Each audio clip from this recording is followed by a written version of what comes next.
That's great.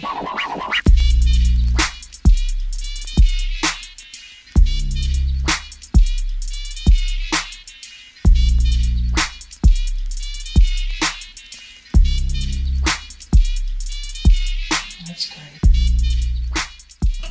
So, first and foremost, thank you for coming. Oh, yeah, man. That's awesome. Thank you for doing this. Thank you for the deals. We should probably tell people that we met via eBay. Selling some stuff. Which, let's just open this right now since everything's recording. Oh, sure. You brought me some goodies, so I gotta check these out now. Oh, go for it. I have had too many people contact me about the Space Ghost poster. And the Aqua Teens. They just absolutely love it. Awesome. Oh, here we go. Very cool, my friend. Sweet. Thank you very much. Yeah. Oh my gosh. Okay, see this right here? That's a big one. I know a couple friends who are going to be interested in that one. Awesome, man. I appreciate that. Yeah. If you're giving them to your friends, that's cool. But if you're selling them, hey, better come. Oh no, not at all. Actually, I wouldn't. I wouldn't part with the gift, man. This is very kind. I just know. Actually, you know, that leads to one thing here. I'll just ask right off the bat. Sure. I've got a friend who's a huge 12-ounce mouse fan. He owns everything, and he's like, if this actually happens, you have to ask him, where can I get a watch? And is the Rooster and Skillet shirt available anywhere? He says that's the only pieces he has left, and he's like, I'll never have the opportunity to ask anyone, so I have to ask him right now. I might have those. Over the, I'm in, kind of on hiatus now. Animaniacs just wrapped up. Mm-hmm. If we get a third season, that's not going to be going until next year. So I've got the next few months off, and one of my, plans is I'm going through my garage and just going through my storage bins and deciding what to keep, what to toss. So I have an Adult Swim bin somewhere. Most of it has just been picked bone dry, but if I find it in there, I'll get a hold of you and That's very exciting. We'll hook 'em up. I should just ask, I know you told me shortly that you've been collecting for forever. I just wrote down here as one of the, to keep things quick, top 5 items in your collection, or top 5 you're after, or top 5 that's dream, way up there. Because I know you collect a whole bunch of stuff, so maybe even, cover some of the stuff that you've lusted after, This is one of the pieces in my collection. These glasses actually belonged to Phil Silvers. I don't know if you know who that is, but Yeah. Oh, you do? Okay, Yeah, yeah. These were his personally owned glasses, like I got from his estate. The lenses were already gone at the time, so But still, I didn't feel bad about having my prescription put in. Yeah. So That's awesome. I bust these out on special occasions, not my everyday glasses. So this was a special occasion. Awesome. Well, Yeah. very cool. Very, very cool. Since you brought some goodies for me, I got a couple for you. Oh, thank you. here. But more importantly, as you know, I play music, so inside your goodie bag, I threw in some of the stuff that I do, in the hopes that, when you get to your sound design, you'll have something to look at. Oh, rad, yeah. In all seriousness, I'll definitely give that a listen. my designer wanted to ask you, out of all the monkeys, which one is your favorite? Oh, is this your tattoo? I was just noticing the monkey tattoo you got. Is this the same guy? Yeah, it's the same guy. This was done by a fan, which is like a 2D render of what the thing was based on, and then that's like a 3D render that we had an artist named Josh Wysocki, who is in LA somewhere. I'm not sure where he's based at right now. But he did a whole bunch of different renders, and I asked him, I was like, hey, I might have a chance to sit down. He goes, ask him to rate the monkeys. Okay. Which one's his favorite? I was like, okay. Well, I like the Devil and Angel, but I like them as a pair. So, like, I can't be like, oh, this one over this one. What I like I noticed you got the Manson X on the forehead and all of them, and I think it's a nice touch that he went a little further with it on the Devil and made it into a pentagram. So that's a cool little touch. I like that. Well, coincidentally, each one represents a song on the CD, and the Devil and Angel represent just one song. So they actually that's go rad. hand in hand. That's really cool. Yeah, I like the zombie one with the brains popping out. This, yeah, Very cool. the eye coming out. That's really nice. And the one in the straitjacket with the meds. So that's always great. Sweet. We got some extra goodies here for you. I don't know if you know thank any you. of this, but I got a plethora of poker chips. Oh, the old poker set. Yeah, I used to Swim. have that, and those were pieces that I'd have given away or sold over the years. So yeah, it's nice to get some poker chips again. Thank you. A couple extra fun ones in there. I should ask you, since, you said the first film that you worked on was Aqua Teen, have you seen the Aqua Teen Hunger Force Japanese release?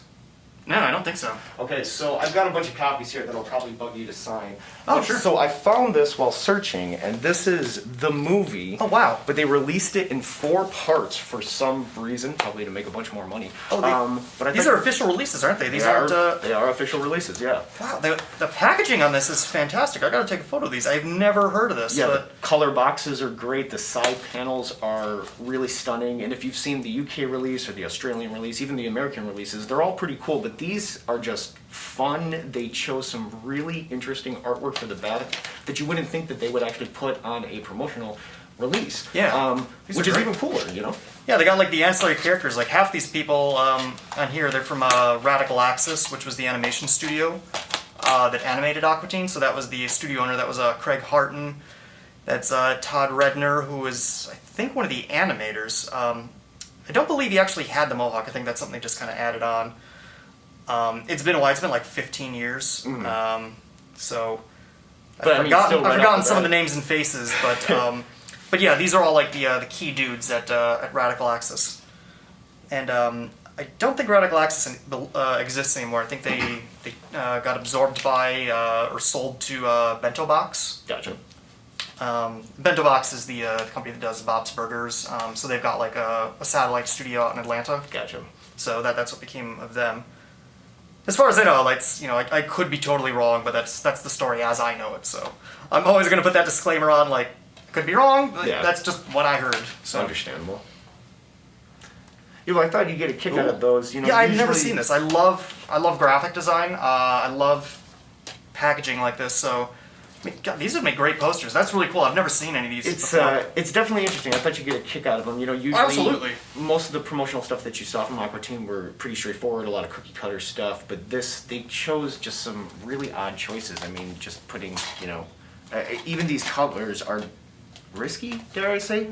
A little bit odd. Yeah, that's fantastic. But it's like those first two. It's like we got Ignignat and with the colors there. So yeah, it's yeah, just I don't know, kind of silly thing. Those are rad. Like those are pieces that would look nice on a shelf. They took a while to track down. I had to get a hold of a huge Aqua Teen fan. All that was in UK. All the other ones did come from Japan, but they were super hard to track down. I don't know if it was a limited print or what they did, but yeah, I had to show them to you. Are they dubbed or subbed or? Honestly, I have yet to even put them in. Oh, really? Yeah, just because my region player is not working at the moment, so I am not 100% sure where, like, what they're in.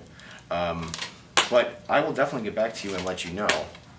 Yeah, if they're dubbed, I'm really curious to know what the voices sound like. Absolutely. That could be very, very silly. Yeah, I'll keep you posted on that one. Cool, man. Sure. Did you want to show the concept art? Yeah, why not? Yeah. You feel? Oh, yeah, no, yeah, you can touch it. I don't want to, bang it up or anything like that. But no, I brought it so you could, get a good look at it. But, you want to explain that? Oh, yeah, these were the concept drawings for the Origins by Bob Pettit. So I got these from him when I was working on the movie. The drawings, pretty self-explanatory. The origin of Shake, Meatwad, and Frylock with his notes. Yeah, it's just neat to actually see physical concept art because so little production artwork exists on shows these days. Yeah. Like I was thinking about the whole season or 2 seasons I've been working on Animaniacs. It's like, boy, wouldn't it be great if we actually had real layout drawings and cells of this? But no, everything just exists digitally. So yeah, it's neat to when you can still find actual physical pieces of artwork from a cartoon. Yeah, this is a beautiful piece. Having all 3 of them, this is really great. Thank you. Definitely a piece of history right there. Nice to walk away from the film to have that, to put on your wall. Yeah. All right, so I broke it into 3 different smaller sections because the most questions that I got were Aqua Teen 12 ounce and then just some random questions for you. Though I should ask, I don't know how to phrase it. So 4 days ago, Animaniacs was trending on the internet, and I've seen them take a very heavy hand in their marketing, but I've also seen the internet become very receptive of it. How's that feel? Like, it feels great. It's surprising, but there was just a warmth and love for the show that I was feeling that, like, I've been on 12 or 13 shows, and I was talking about this to the lead character designer, Genevieve. We were just talking about how surreal it feels to just be, just from the fans, just feeling this love coming towards it and this warmth. And, like, of the 11 or 12 shows I've worked on before, I've never felt that kind of, I hate to overuse the word warmth, but I've never felt that coming from the fan base to the reception of a premiere. I mean, I've been on, new season of Aqua Teen or Aquabats or, whatever shows, Animals on HBO. There's fans that are excited, but there's never just been this feeling of, like, love and again, warmth coming from it. I need to find some other synonyms, but I've never felt in my 15-year career, I've never felt that at a premiere date coming from the fans, and it was surreal. Like, that was the only way I could describe it. As like, this is, I've never felt like this. There was just this energy that, we almost got high. Like, we were like high on this energy. Absolutely. From the fans, and I've never felt that before. It's yeah. I mean, working on some of the shows that you have, they are bigger profile shows, but a show like that is a part of an institution, has been a part of so many people's childhood. You know what I mean? The internet, I could see a lot of people who were new to the show that enjoyed the show, which is always refreshing, but to be able to bring older fans back and have them just be positive and receptive, and as you put it, warm, has got to be an amazing feeling, just because there are so many shows that the industry will take a chance on, and it doesn't always get received that well. You know what I mean? So that's really, really awesome that you're able to do that, and that's great, because I know you do other types of work outside of that project. So to be able to have that as an artist, a freelance artist, as an animator, as I know you wear many hats. That's got to just be a really gratifying feeling. It's got to be awesome. And that one was the dream come true. I mean, that was Warner Brothers is the studio I've wanted to work for since I was 6 years old. Like, I didn't have dreams of going off to Disney. Like, Warner Brothers, that was where I wanted to be. I mean, I was raised on Looney Tunes, so it was literally a dream come true getting to work at Warner Brothers on such a high-profile show. So it's safe to say it's just a kid in a candy store every day. I mean, I guarantee walking around is just beyond what a museum would be at that point. So you got to be just. One of the first things you'd see when you walk in to our building was the original piano that was in the Hanna-Barbera offices that they would use to compose the songs. Amazing. And I was grateful every day I got to go in and walk through the, to get to work on a movie lot. We were on the Warner Brothers Ranch facility, which is, it's just a block from, like, you got the main lot with the water tower and everything, but then you have a smaller satellite studio a block away, which has, still, like, sound stages and a fake neighborhood, little houses that are only, like, half of the buildings, the facades, but I mean, every day I never took it for granted. It was just, just wide-eyed walking around. It's like, I'm at a legacy studio. Yeah. Like, when you think of the golden age of Hollywood, Warner Brothers is one of those tentpoles, like, along with, like, MGM. And I never took for granted the fact that it's like I get to be on a movie set and see all this activity moving around. Like, my earliest glimpse as to, like, what movies are and how they're made, like, getting to peek behind the curtains, was Pee-wee's Big Adventure. Seeing that when I was 5. That was my first time seeing, like, what a movie studio is. Because, there's that whole movie studio chase at Warner Brothers at the end, Mm-hmm. And it to me, it seemed like it's a big toy box, because making movies, making TV and entertainment, that's the ultimate form of make-believe. Like when you're a kid, you have your costumes and your toys and your sets. That's what a movie studio is. The actors are your action figures, and the stages are your play sets, and the prop department are your accessories, and that is the ultimate form of playing make-believe. So in that regard, the movie studio is the ultimate toy box. So to get to be there every day and play in that toy box, like, I never took it for granted. I was just grateful for it every day. That's great. Which is why I was bummed when the pandemic hit, having to work from home. You know, because it's like, oh, I don't get to be there anymore. You know? Yeah, it's a little grim, a little silver lining that you still can work in something that can get the work, but yeah, not being able to totally. go there every day has got to be, that's got to be a little, kick to the stomach. I hope that, like, someone's probably going to be like, oh, he's bummed because he doesn't get to go to work. Like, I don't...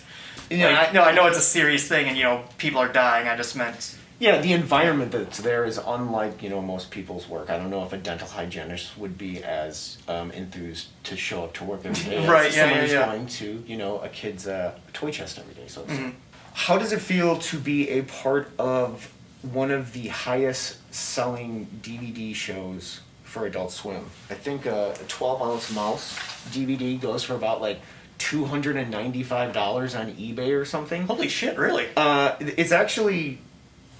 It became so well known and people were selling it for so high that there was, don't quote me on this, but I don't know exactly what it said, but there was an Adult Swim bumper that was made that were like, we can't believe that people are actually buying this show for this much. Don't do that. Like we'll air the show, like that's crazy. So I don't know if you were ever aware of that, but... I wasn't aware of it. I think it's pretty cool. Like, I never really thought of, like, the success of it in terms of dollars. Like, I'm on the show that, sells for the most on the, secondary market. Sure. Like, I never thought of it like that. But it is rather interesting to know, though, that that show, which is, I think we can say for conversations like a special show, really does resonate with people. And Adult Swim has, put money and time behind certain shows, and some shows maybe more than others. And it seems like the people who love 12-ounce specifically really love it. Yeah, that one has a special place in my heart. That was, of all the shows I worked on, that was one of the most creatively rewarding. And, some people are like, why? It looks like crap. And I'm like, well, yeah, on the surface, but we had such creative freedom that I haven't really experienced on other shows. The analogy I've used several times is Matt Malero basically created this swimming pool for the crew to be in, and he was just the lifeguard. He would just let us do whatever the hell we wanted. If we strayed a little too far out into the deep end, he would wrangle us back, but for the most part, he just let us do what we wanted. Nice. And as such, that made us all invested and want to put more into it. Like, we would look forward to script days when Matt would come in with a new script. A bunch of us would be sitting around John Bresden's office. He was the editor, waiting for the new script to come in, and we would just pore over it and just think about, like, oh, what can we do with this? And each time we would kind of try to push it further. And we were able to because it, quote-unquote, looked like crap. And that's because, an Adult Swim show like Brack Show or Aqua Teen or Squidbillies, they do that in a style that's called proscenium style, which basically means think of it as a stage play. So if you're in the audience watching a play, you just have a flat background, and the camera's either just pushing it or pulling out. The camera isn't actually moving around. You're not going like over Shake's shoulder and looking at Frylock and seeing the kitchen behind him and then cutting back over Frylock's shoulder and seeing Shake. It's all fixed, limited movement, yeah. Right. But because we're basically just doing pencil on paper, quick line artwork, and just scanning it into the computer and just feeding it into Final Cut or After Effects, that gave us the freedom to move the camera around. So as we kept going, we were pushing it to do it like action sequences. A lot of that credit goes to the editors, John Bresden and Brad Zimmerman. They were doing the heavy lifting on that. But it still gives you the ability to actually do that, which definitely comes through on the show, even though it does have a, we could say, basic aesthetic to a degree. I don't think that hinders anything. And it, just like you said, some of these choices actually allow the show to still have a bit of depth, while some of the other shows are definitely limited. Like later in the run, you notice like it really started becoming like an action movie. Mm-hmm. And if we were doing full, lush, beautifully painted backgrounds like the ones that Bob Pettit did for Aqua Teen or Ben Prisk did for Squidbillies, there just wouldn't be the time or the budget to do that. But because it's, just pencil on paper, okay, that gives us the time and the budget in order to do that. Another way to have, just like you said, just complete freedom in many ways, which makes it a lot more enjoyable, and just, many avenues are really open to you then. So that's awesome. A lot of that freedom came from Matt wouldn't necessarily tell us exactly what he wanted. He would just tell us if he liked it or if he didn't like it. And if he didn't like it, it was just go back to the drawing board. So he was never flat out telling us what to do. One note session I remember really clearly, he had a guitar, he loves a guitar, and he has one that looked like a Mojo Jojo. Okay. And we would just be showing him these drawings, and if he liked it, he would just do some kind of little riff that was like, like Bill and Ted style. Okay. And if he didn't like it, he would just do this really heavy metal kind of like... Like he wasn't actually talking to us. Like that was like his version of like thumbs up or thumbs down. Okay. And he just had this smirk the whole time because he knew we were just kind of like wondering what's going on, because he was just refusing to speak. He was just saying yes or no to the drawings with his guitar. So yeah, that was it was a very rewarding show creatively. I look back on that one fondly. That was a lot of fun to work on. That's awesome. How did this lead get you involved with other projects, or did it get involved with other projects? I think you kind of summed up a little bit. How did working on 12 Ounce get me involved in other projects? Yeah, I think you summed up the first part, but yeah, how did that, did that lead you to anything else? Not really. It was I was just hired by Adult Swim. I started there as an intern and just refused to leave. So they're like, fuck, we might as well hire him. That's awesome. And I was hired specifically kind of as a production assistant for Squidbillies. But I just kind of got passed around all the production shows. It's like a prison bitch. I was just just shuffled around, and everyone kind of used me on their shows. All right. I don't know if that sounds too crude. But I mean, yeah. So it's I kind of made myself available to Aqua Teen and to 12 Ounce Mouse. So even though my title, and my paycheck was for Squidbillies work, I was just kind of working on everything, because William Street was a very small crew.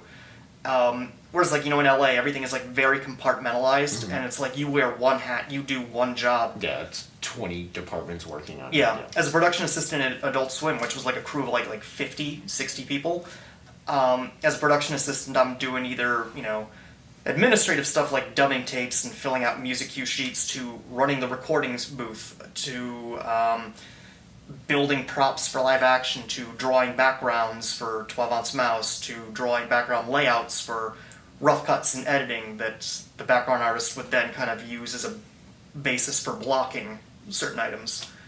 On Squidbillies, what I would do, looking at the script, I would kind of block out a rough preliminary version of the background. Okay, the window will be here, the door will be here, the table will be here.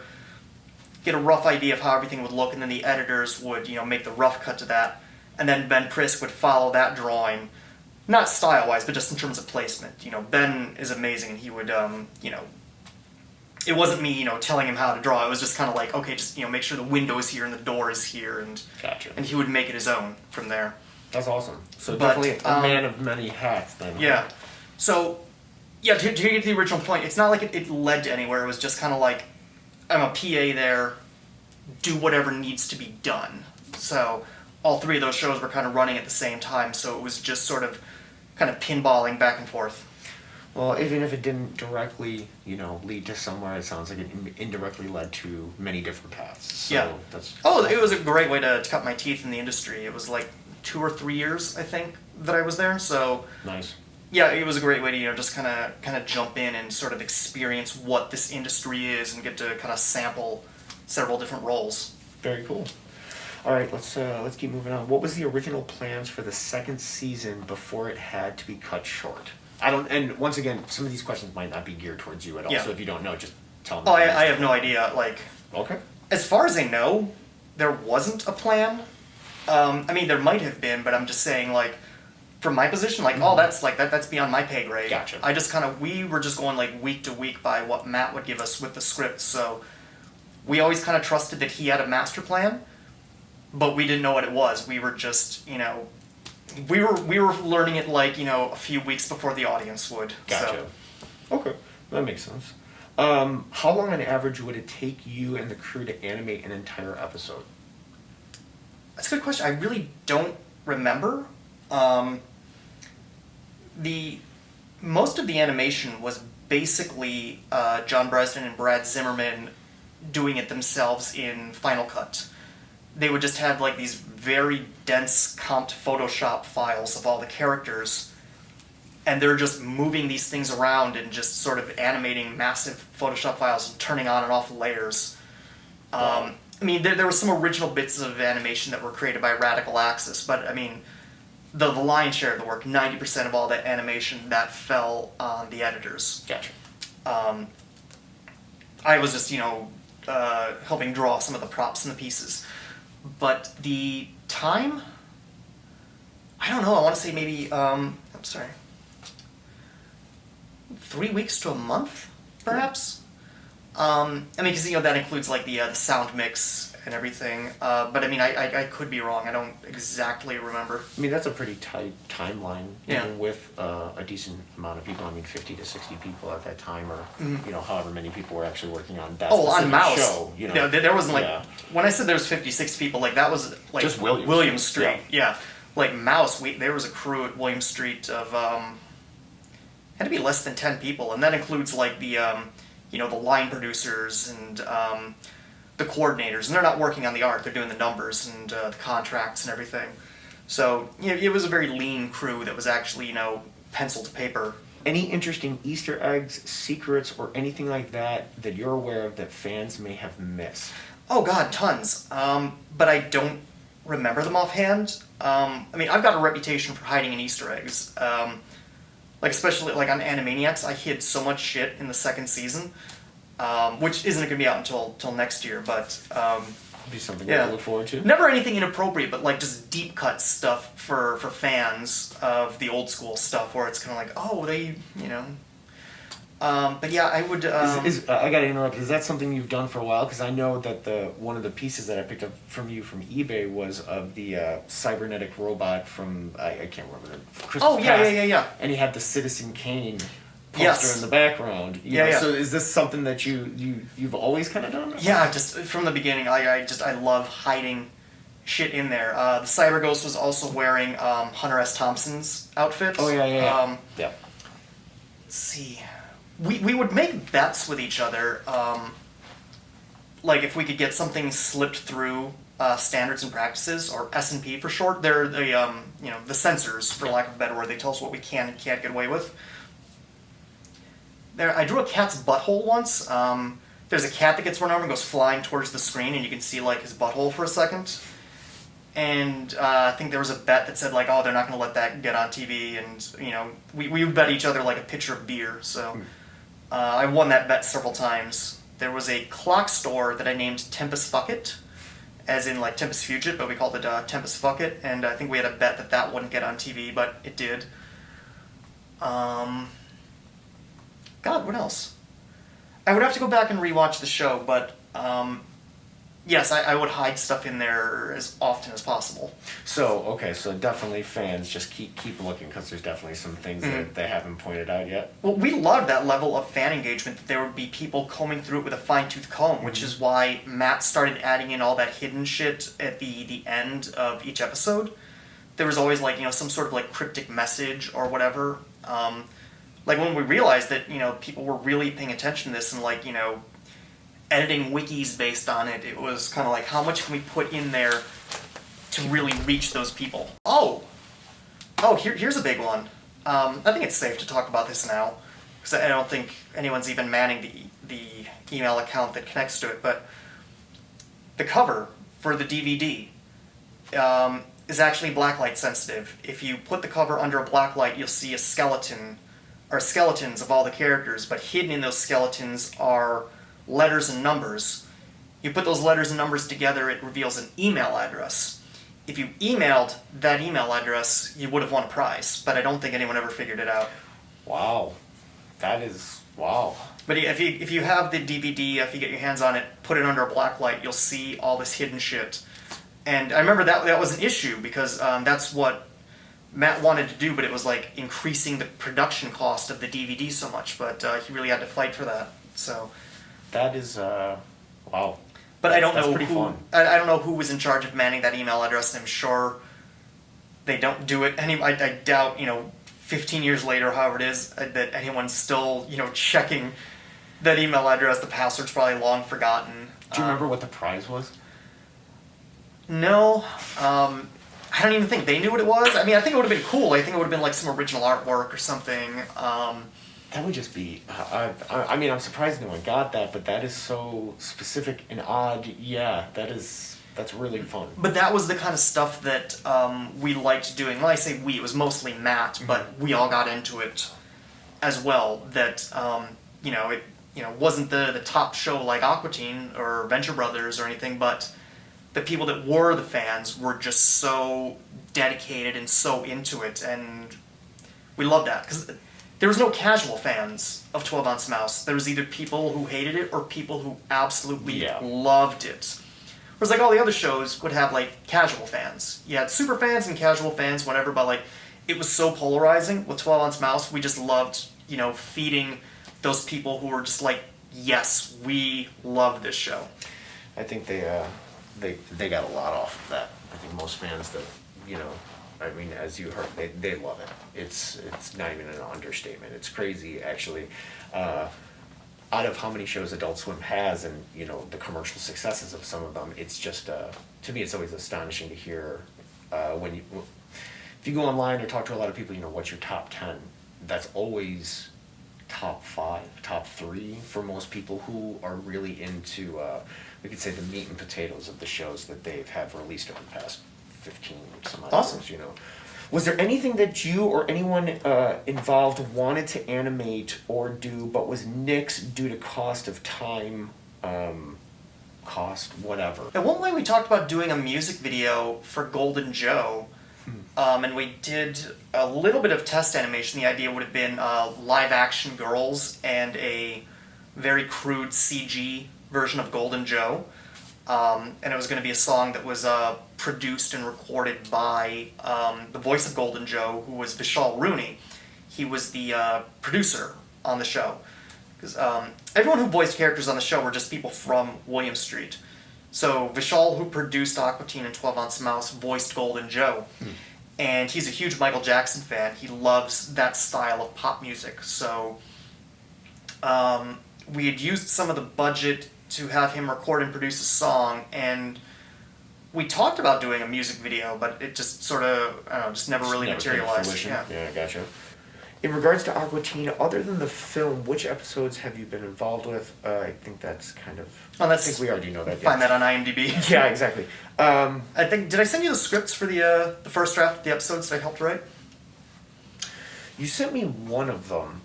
I think the one, the other one probably wasn't very good. But yeah, you did send me... But yeah, the one for Hoppy Bunny, which was originally called King Furry. And the genesis for that was I just photoshopped Carl's head onto an image of the Pied Piper, just like an old child's one of those like a 17th century storybook drawing, where he's just just very kind of very flamboyant with a little flute and the curly boots, and just photoshopped Carl's head on it. I just thought it was really funny, so I wanted to try to write an episode based around that, and I was writing it with one of the editors, and that's how that episode kind of came to fruition. And the whole thing took a much different turn at the end. Only about, 40% of our original draft got used in the episode, because Matt and Dave had to, put their stamp on it, so they rewrote it. The whole ending changed, because, originally we had it ending with a slaughter, and Frylock was going to sleep with King Furry, who turned into Hoppy Bunny in the final version. But where was I going with that? I don't know. This is so funny. You could show some of the original script pages if you want, Okay. when you're editing the video, if you want to overlay Sounds the pages good. so you can see what the original ending was. The Frylock bit, the whole, it's like, oh, you took my cigarettes, and Shake's like, oh, you told me you quit, and he's like, oh, well, I just needed to, to deal with the bullshit I'm going through right now. That was a joke at my expense, because I was constantly chain smoking at work, and I kept saying, it's like, oh, I'm quitting, but I'm just dealing with a lot of shit with work right now. I'll quit once I'm over this hump, and that sort of became like a catchphrase. And I've since quit 10 years ago, but at the time it was 2 packs a day. So that whole bit about Frylock justifying his smoking habit was a joke at me. So that might be an Easter egg. I don't know. That's hilarious how those little things, though they're really funny, or a funny suggestion or something, like you said in Photoshop, just snowball into something, a lot more funnier. That's always hilarious. One of the Easter eggs, I think, in that episode, because it starts with a live action sequence for a commercial for a recorder flute, and we had it scripted this way because Matt had done a metalhead costume in a previous episode. I can't remember what, but it was like green fishnets and long black curly hair wig. Just be the rock and roll guy. Something more like Wolfman Jack there, but we wanted to get him back in that costume and do another one of those live action segments where he's dancing with these old whores. One of the old whores was Jay Edwards, the head editor on Aquatine. But we do a product shot at the end where we show the recorder flute, 5 pages of sheet music, and a bottle of massage oil. The massage oil was just a bottle of motor oil that I put a new label on. But the sheet music was just, I had a font that was music notes. So, instead of letters, it just transposes every letter into just a random music note. Gotcha. And so that whole thing, if you were to, copy and paste it back to its original text, it was just the Communist Manifesto. That's hilarious. And for no other reason than it was just weird. It was just one of those things where no one would know, but I knew it would make a neat behind-the-scenes thing. And 15 years later, I finally get to say what it was. That's hilarious. It was the Communist Manifesto transposed into sheet music. That's very funny. Yeah, for no real agenda, just for the randomness of it, the weirdness of it, That's silly. That's awesome, though.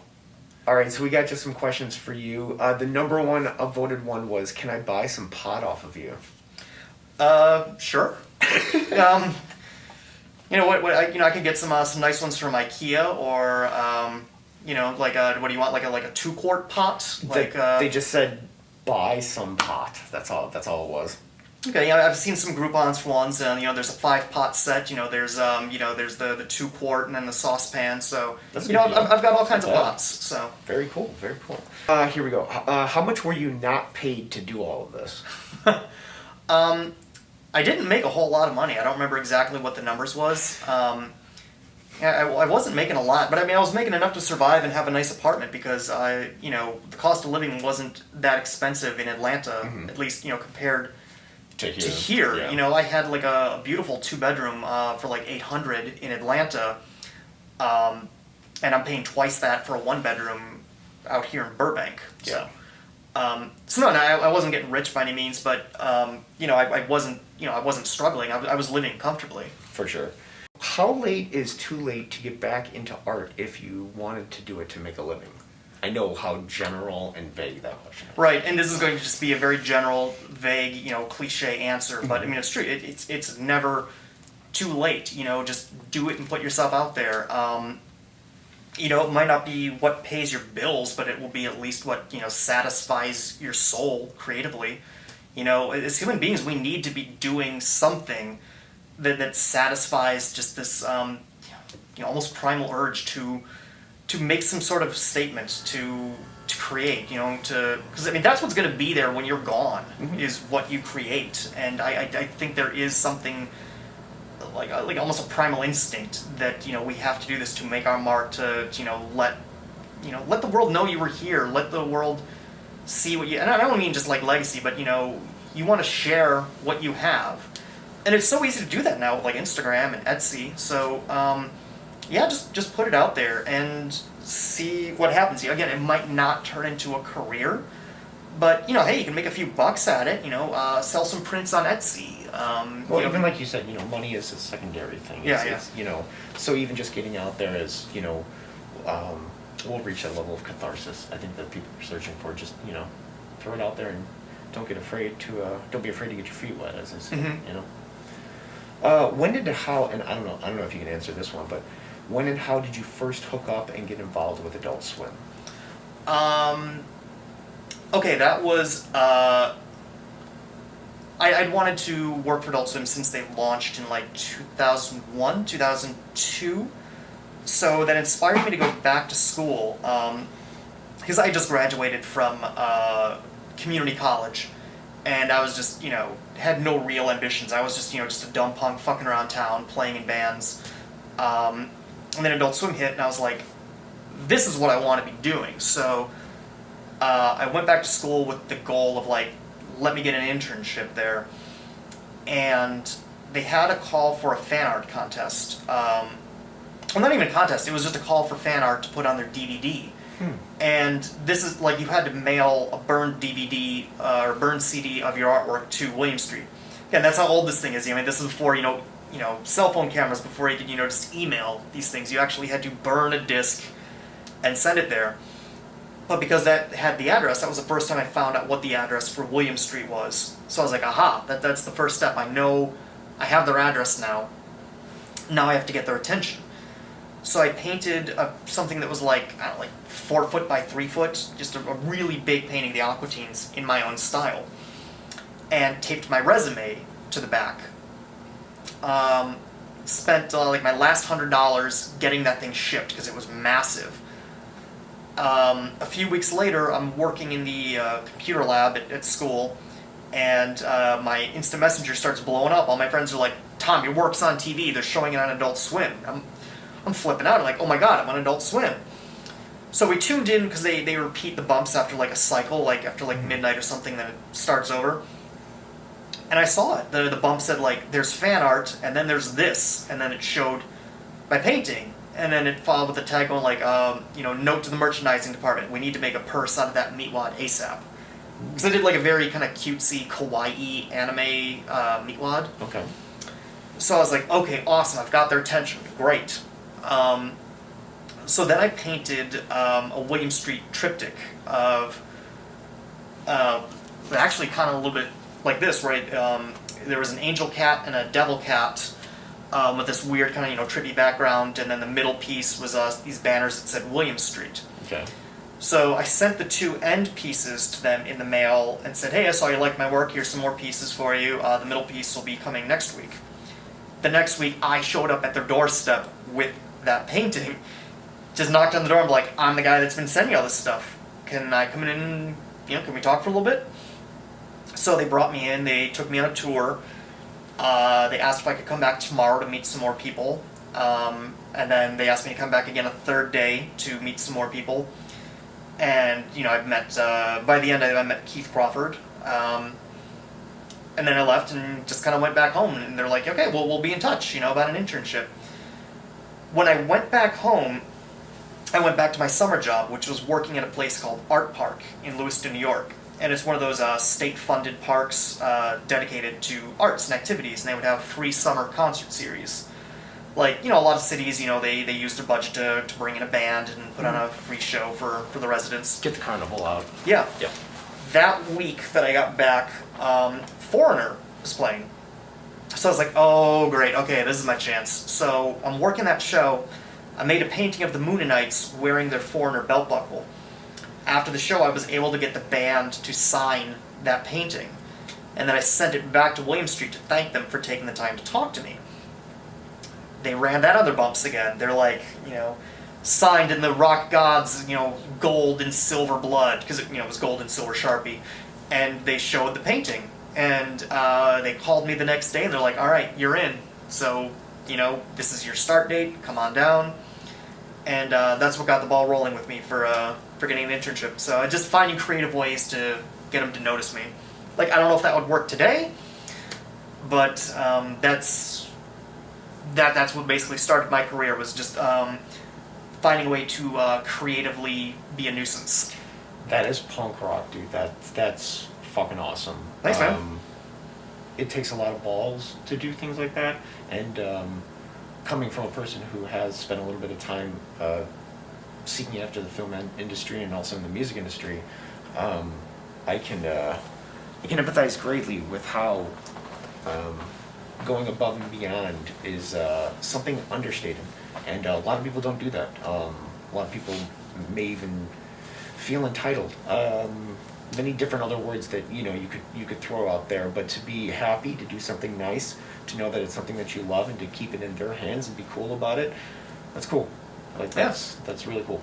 A lot of ways, like I think these studios, they want to see, what can you bring to the table. Mm-hmm. By me doing all those things, it was, just kind of showed them, not just a level of dedication, but just a certain amount of creativity, and thinking about different ways to go about things. To go through different channels, to go around the normal channels, and find alternate ways to do things. And that was kind of part of the ethos of William Street at the time. So I think it just kind of said to them that I would make a good fit. Clicked well. They're Yeah. like, yeah, this is our breed right here, so to say. Like, that was one of the rules for hiring over at Animaniacs. It's not just the talent. It's, are you a dick? 'Cause, we don't want, they didn't want, people that were difficult to work with. It's, and a lot of studios I've been with, like, Starburns. It's kind of like, can you hang? I'm paraphrasing it, but a lot of studios are like that. It's not, your talent is only one component of it. It's also, who you are as a person. Yeah. Like, I've seen people who are talented, but they are not agreeable to work with. They either have egos, they're difficult, they've got, whatever going on. You took the words out of my mouth. And Yeah. usually it is some ego-driven something just gets in the way of themselves. And unfortunately, you can be the most talented cat in the room, but if you can't play nice, if you're not able to bend and break and mold, it's very much. I used to work in band management, and I would always tell bands, band is very much like a marriage, just like all these other companies are very much like a marriage. And people can they can run their marriage any way they want. They run their business any way they want. But from my experience, most of these thrive when you're able to do these things and put aside everything else. And most institutions will agree, putting aside your ego, trying to bend and break. And like you said, can you hang? Can you just chill? Can you lighten the mood? And it doesn't mean that, people don't have bad days, this, that, or the other, but it's, you don't have to be in the industry to be a douchebag, you know what I mean? Yeah. Like, it's just very obvious if you click or don't click, And those people the people that don't last. Yeah. Like, I've seen it happen. I've seen people, I've been on shows and they don't get asked to come back the following season. Which is understandable. Yeah. I mean, shit happens, but when you're dealing with a hostile work environment or just, an unpredictable employee, for lack of better words, it does get pretty chaotic. No doubt. It's better, like, the best crew I worked with was on Animaniacs, and they went from just being coworkers to being legitimate friends. That's awesome. So, like, every day I'm going into work, I didn't feel like I was going into work. Every day I felt like I was going to hang out with my friends. Just being in that environment with those people as well, too, has just got to be the best feeling, It really is, yeah. Because you're not working, you're playing For sure. at that point. You're getting paid to play, and it's the most rewarding feeling. So, I mean, that's some advice to, any aspiring artists out there is, talent will get your foot in the door, but it's who you are that will keep you there. Yeah, definitely. Let's see, I only got a few more for you here. Yeah, go for it. I'm having a good time. I know you play music, or you dabble with music, play music. I sound like a fucking moron. No, you dabble is putting it very kindly. I barely know what I'm doing. It's been years since I played, but go ahead. Sorry. What other creative things do you do with your time, or is your schedule so insane that it doesn't really leave too much open time? It had been. I haven't really done any outside creative things lately, other than I've got my brand, Thom Foolery, and I've been making pins and stuff lately. I found making pins a great little outlet. I see that as more of a hobby than a business at this point, because all the money I make on pins goes right into making new ones. I take all of my doodles, like my favorite way to go about it is I hang out in a tiki bar called Tonga Hut with my sketchbook, get a few cocktails in me, and I just start coming up with like little fun designs and everything, and then the next day I'll take them home, pick out the best, clean them up, turn them into pins, and it becomes just this rewarding thing that, because that's me putting my ideas out to the world. Yeah. Like, working on Animaniacs has been a blast. I love it, I wouldn't trade it for anything, but that's somebody else's ideas that I'm helping bring to life. Doing the pins, that's something I have control over, and that's me putting my ideas out there. So when I see them doing well, when I see people buying them, when I have international buyers, when I have people getting tattoos of them, it's like, okay, that's a piece of me that I put out there that resonated with someone. And I hate to be coming from a place of ego, but it's very fulfilling to the soul to be like, something that I made has struck a chord with somebody on that level where they want to wear it, they want to have it, they want to put it on their body. So that's kind of been my side creative hustle, but I'm trying to find more things to do. I've been talking to some of my friends from work. We're talking about maybe starting our own like little horror host YouTube show where we show like bad movies and do some sort of horror host thing like they used to do on old TV stations back in the day, or maybe get like a band going again. Sven or something exactly, like that. Exactly. Okay. Just I need to find some more fun creative stuff to do, and I always work better creatively with a group rather than solo, because I do better tossing the idea ball back and forth with someone rather than bouncing it off the wall by myself. So if that makes sense. No, I'm right there with you. I find it's if you're willing to sponge with others, you can soak up a lot and you can do a lot with that. And it doesn't mean that you can't do it by yourself, but there's definitely something that unity, that marriage once again, that you can't really synthesize that by yourself. I say that with a huge bit of reluctancy because we do see it. We do see these mega creators doing it all the time. But I think you might have to ask about quality there sometimes. And I think it is possible, but I also think that there's a lot of people, I don't know how I could say it, that maybe just do better when they can't sponge, with the rest of the team. Definitely, like one of the episodes of Aqua Teen that I helped write, because that was with a partner, so it became two guys trying to make each other laugh, and that's what made it work so well, I think. So that's what I'm trying to figure out right now. Like a couple of my friends, from Animaniacs and Starburns, we're just gonna kind of get together, later in December, do a little Zoom meeting and just kind of start planning out like, okay, collectively. We have a nice little pile of talent here. What can we do with it next year once this pandemic's over? Let's start planning out what we can make. Let's start creating something. So, we want to do something for like Channel 101 or just do some cheap little YouTube series, and not necessarily with the idea of like, I think the key is to not approach it of like, okay, this is what we're going to do that's going to get picked up and bought and turned into something. But I think if we approach it as just, this is just something we want to do for fun, then it doesn't become business. It becomes a fun little escape from our day jobs that we get to do. But if we start treating it as like, okay, this is something we have to take really seriously, we want to get it noticed by one of the studios, then it becomes a second job. So, but if we just treat it as, the same way people like who get together to play D&D after work or whatever, or jam in a band. So I think the idea is to try to approach it that way first and just see what happens. It's like, hey, we're a bunch of creative. Let's make something for fun. And I also think that you guys have quite a reputation. That if you sit back and you trust your process and trust what you're doing, I think the reputation will go far. And I think a lot of people know what they'll be getting, and that's pretty safe to say that. Knowing that brings a level of confidence where I think you don't ignore, but it is definitely a secondary priority. You know what I mean? And to have that luxury is really great. So, I'm hoping, to answer your question, sorry, I always go off on these tangents, but my creative stuff outside of work right now has just been pins, but I'm hoping next year, 2021, we'll see some more creative projects. I like the glow-in-the-dark stickers, right? Well, thank you, yeah. Those just came out, right? Yeah, I should have brought you one. You should have told me. I would have hooked you up. Well, this gives us more reasons to talk. But I really do like that design. I don't know where you got the idea from it, but there is a level of familiarity to the design and this little dude, the Plague Doctor. Yeah, and I know a lot of people do resonate with that.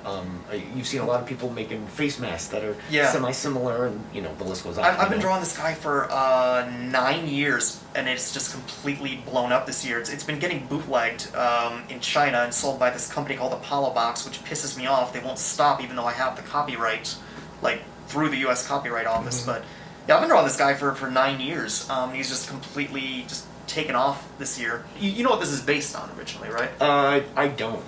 Oh, okay. This was a real thing from the bubonic plague. Okay. Let me show you a picture. Okay. So that's what that's based on. That does look oddly familiar. So what this was, so this is what a doctor, and I use the term very loosely, this is what a doctor looked like during the Black Plague. The reason they had these very long bird-like masks is they thought the plague was caused by breathing what they called bad air. So if you breathed good air, it would prevent you from getting the plague. So that was basically stuffed with very aromatic things like roots and herbs and flowers. To block the passageway, so to say? Yeah, well, also just so you're breathing that heavy stuff. So it's like, it's got hilarious. like cloves and, like it wasn't necessarily meant to block it, but it was so were breathing in very pungent aromatic things. So like, yeah, cloves and roots and spices and flowers. Wow. So it was all stuffed into that mask, and they were just draped in these very long black coats that were coated with wax, and that actually did prevent the plague, but not, I don't think they realized why. It was just, it kept the fleas off. I've always loved creepy things. I love riding the line between creepy and horrific and sweet and cute. Like, I legitimately... with you. Yeah, I legitimately love Sanrio characters, like Hello Kitty and Batsmaru. Like, I unironically love that stuff. But I love being able to twist it. Like, it's a balancing act of, I love cute and sweet, and I love creepy and dark and perverse. So when you can combine that and ride that wire perfectly, kind of like, what you're doing with the little monkey logo. It's a really fun thing to do, yeah, just balancing cute and creepy. So the idea of this Plague Doctor that I created 9 years ago is essentially a Sanrio version of something horrifically scary, Yeah. like that. That's So, awesome. Thanks. In a very interesting way. Very cool. Yeah, Very that's cool. how that came about. So you'll probably see that like on all my pins. It's trying to just ride that balancing act of cute and creepy. Yeah, you can definitely tell. I'm going to pronounce this wrong, but how different was working on I can never... Anomalisa? There you go. Compared to doing Adult Swim stuff. I guess just maybe... Night and day. Night and but, day. I had two completely different jobs. My role in Anomalisa was After Effects. I was a visual effects artist, which basically means in stop motion you usually have rigs holding up the puppets. Like, if they're jumping or flying across the air or balancing, you've got a metal rig, kind of like that light right there. Imagine the light on top is the character, but those metal legs, that's the rig holding it in place. So it's my job to go in and frame by frame remove that rig to make it look like it's just floating. So I'm just going frame by frame through the movie, just cutting out these rigs, replacing it with pictures of the background. And it's a lot harder than it sounds. It's tedious as fuck. Frame by frame, yeah, it's a nightmare. But, you have things where it's like the picture you have of the background, because they take a photo of the background before the characters go in, so you have something to stick underneath. It's like you cut a hole where the rig was, and in theory, you have a picture of that background so you can just slide it underneath and it matches seamlessly. In theory, but because these shots are done over the course of days, sometimes weeks, Yeah, the set will bump, Yeah. the camera will tilt, the set sometimes just expand and contract in the heat, because these are all done in warehouses here in the valley. So the sets are constantly moving in microscopic increments, but when they're animated, you see it. So you can't get these pictures, and a light might pop, so like a frame might get bright all of a sudden and then dark again. So you gotta find creative ways to stitch this all together. Yeah. Another one of my jobs at Anomalisa, I got known for being the eyelid guy. So, on the puppets, they had a seam running from ear to eye. It was, basically they were Lego pieces with different expressions. So you'd have like the top half of the face, the eyebrows moving up and down and doing whatever, and then the bottom half, the mouth doing whatever. So you could interchange those to make different combinations of faces. They never printed out... and when you remove those two pieces, you basically have a metal skull with eyeballs. They never 3D... because the faces were all 3D printed. They never printed top halves of the heads with eyelids for blinks. So to make a character blink during animation, they just stuffed paper into the eye holes for 2 frames and then pulled the paper out. And that was your cue to cut in? Well, no, that was going to be, that was going to be how it was animated. So a third through the movie, a third through production, they were like, this looks like shit. So they reprinted all the faces with proper eyelids. So I had to go through that first third that was already animated. That's still... And remove the paper and digitally create eyelids. Wow. So that kind of became, So the difference between Anomalisa and, what was it, 12 Ounce Mouse, you said? They just said just working with Adult Swim. So yeah, Anomalisa, I was just hired to be an artist to do one specific task on one specific show. Whereas Adult Swim, I was doing 5 different tasks on 3 to 4 different shows. So, yeah, huge difference. My 9 to 5 on Anomalisa was just sitting down in After Effects, removing rigs, and putting in digital eyelids. Yeah. Adult Swim was running the sound booth, dubbing tapes, drawing backgrounds, whole bunch of cool stuff. Just everything. Yeah. Why do you hate mustard? Oh, I don't know who asked that and how they know that. I don't know if that's a reference to something or if that's somebody who knows me personally. I'm not sure. Oh, but yeah, it's a good question. I've just never been a big condiment guy. Like, no, I legit I hate I eat hot dogs and my hamburgers plain. I like barbecue sauce. I don't know if that's considered a condiment, or soy sauce is considered a condiment. But mustard, mayo, relish, ketchup. I just don't dig on condiments. I'm right there with you. The only mustard I like is Mustard Plug. I love my third wave Scott. All right, last one I got is, what was it like working on Perfect Hair Forever? I barely got to work. I think I only worked on 1, maybe 2 episodes, so I don't have a whole lot of info on that. I'm really trying to think. It was fun. I enjoyed it. I thought it was crazy as hell. But I unfortunately don't have any real anecdotes or stories that... Okay. That show was pretty much up and running by the time I jumped aboard. I'm trying to think of something interesting to say about that show, but I really don't have anything. It is what it is. I was just telling one of the board artists at Animaniacs a story about when I was running the recording booth. I think enough time's passed. I think I can tell this story. So I don't know if we have to say allegedly, but I'll just say this was my experience. This is what happened. The rapper MF Doom came in because he was doing a lot of stuff with Adult Swim. The Danger Doom album came out, which is awesome. I still love that album. That track Old School that samples Soul Thing by Keith Mansfield, which is that funky fanfare that they used for the old school grindhouse coming attractions thing. I'm going off on tangent. Anyways, MF Doom would do a lot of stuff, and he had to come into the booth to record some promos for the Boondocks. And I was running the booth that day. And the copy is basically, next week on the Boondocks, this week on the Boondocks, tonight on the Boondocks, coming up next on the Boondocks. And then they would stitch that with, and then a synopsis. Riley does this, blah, blah, blah. Grandpa does this, blah, blah, blah, and so on. So there was basically 3 pages of this to record.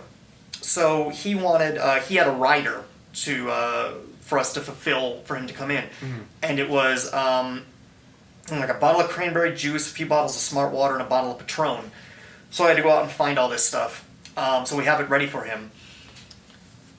The record lasted maybe 30 minutes, and he drank literally 3/4 of the bottle of Patron.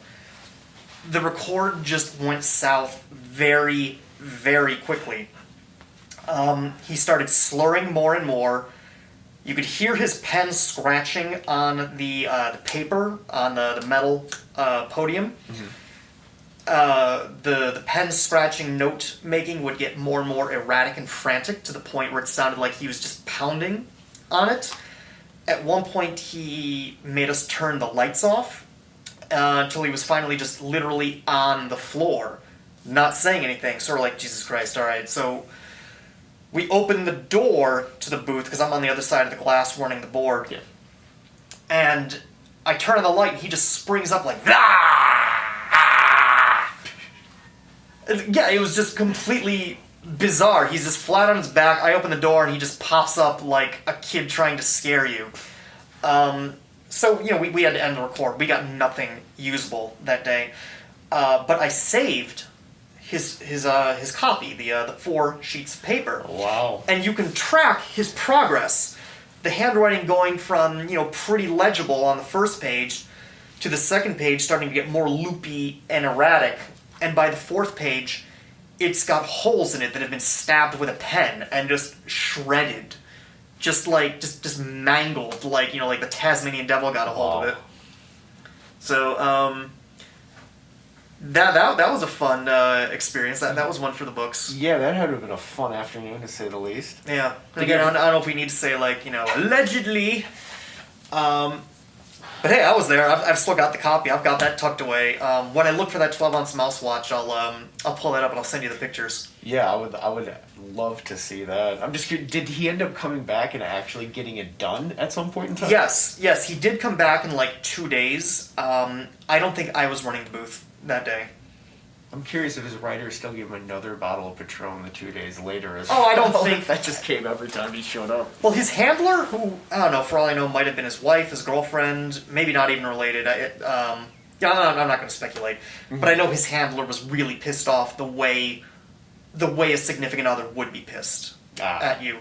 Like, not even pissed off in a professional way, but pissed off in a personal way. You know what I mean? Yeah. Like, you embarrassed yourself, you embarrassed me. That type of attitude was there. Damn. So, he came back. I mean, for all I know, we probably didn't supply him with another bottle of Patron. It was probably like, you owe us, motherfucker, you wasted our time. I don't know. All of that I can't speculate on because I wasn't there for the second take. Yeah. But, all I know is it was a total shit show. Well, you'll definitely have to send me pictures of that when you do some digging for the rest of the stuff. Yeah. Thank you again for coming by and my pleasure. Shooting the shit. Yeah, this is fun. I enjoyed it. It's a pleasure. You should mention anything that you want to plug while I try to think of anything off the top of my head. I don't think I have anything I want to plug. I mean, if people want to check out my pins and stuff, if you want to, when you put this together, shoot a link to my Etsy store. At the bottom, yeah. It's just etsy.com/shop/Thom Foolery, and it's Tom with an H. Very cool. So just search THOMFOOLERY. So that's my shameless plug. Buy my stuff. The more stuff people buy, the more new stuff I make. I don't make money on this. This is it's a hobby. The more I sell, that money goes into making more things. Yeah.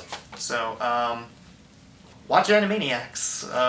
Watch the new 12-ounce mouse. I'm not involved with that, but, that's on my top 5 of the projects that I worked on in terms of just, the pride I have for the shows that I've worked on. I've been very lucky. I'm sure as Dave can attest in this business, you're not always proud of all the shows you work on. Sometimes you get stuck on a dud, and it's just, well, this is what I'm doing to pay the bills. Mm-hmm. It's better than a desk job. Punching numbers. But I don't care about this property. I don't care about this show. I mean, you've been on some shows like that, I'm assuming. Oh my gosh, yes. Okay. I've been lucky where that's really only happened to me once, and I'm at least aware of the fact that I'm lucky. I feel, I don't want to say blessed, but I do feel very fortunate that everything that I've worked on is, for the most part, is something that I'm proud of to have my name attached. But 12-ounce mouse is in my top 5. So they're back. So yeah, watch the new 12-ounce mouse, and number 1 on my list is Animaniacs. So watch Animaniacs on Hulu. Well, yeah, it looks like everyone is, but everyone else, definitely check it out if you haven't yet, and we'll look forward to all the Easter eggs in season 2. Yeah, I'll be definitely looking out for those. So there's one. I'll tell you about my first Easter egg from Animaniacs. We can end it on this note. Okay. Sounds good. This was the start of me doing Easter eggs. In season 1, which is out now, there's an episode called Manny Manspreader, where the Warners are in a movie theater. And in the storyboards, Wacko was holding a soda cup, so that reminded me of a classic Paul Rugg episode of Animaniacs called Potty Emergency, where Wacko basically just drank a gallon of soda and really had to take a whiz. And his soda cup was just this gigantic cup that said Abyss Boy. And that stuck in my mind when I was a kid. Like, I just remember, weird little details. It was just, such an oddly specific prop that I just clearly remembered. So since the boards showed him holding a soda cup, for this episode, I was like, why don't I just give him the same one? Why don't I just give him another Abyss Boy as a callback to the original series? So I did that, and the art director Roman and the showrunner Gabe, they thought it was a funny little Easter egg. I mean, I had to explain it. I had to pull up a screen cap and be like, oh no, this is from season 1 back in '93. And they're like, okay, that's funny. So yes, Wacko is holding the exact same, the colors are different, but it's the same soda cup That's still from awesome, potty though, emergency. to have that freedom to just go into the world and be able to still use some of that stuff and kind of pull those things in there. It'll be interesting to see what other kind of fun stuff you do in there, and old fans that have, you know, watched the show for 15 years now, you know, what stuff that they'll pick out too, you know. No, nobody has caught that one yet. I don't know if I should say something online because I was just kind of waiting to see if anyone would pick up on it, but no one has said anything yet. So I don't know. Maybe by the time this comes out, maybe someone will have. Well, picked up on it. the show is still considerably new, so Yeah. you know what I mean. Give it a little bit of time, but You know, the hardcore fans who edit the Wikipedia, you know, they've mainlined those things like midnight as soon as Yeah. it dropped. So they were Pretty just much. like, okay, we're gonna watch all of them, go through the screen caps with a fine tooth comb. Someone has to edit the wikis. So, right. I hope it gets caught. I hope someone sees it. Cool. Well, thank you again, man. I My very pleasure. much appreciate It it. was a lot of fun. Hell yeah. Cool. All right, that's all, folks. Yeah. There we go. You said the thing. I said the thing.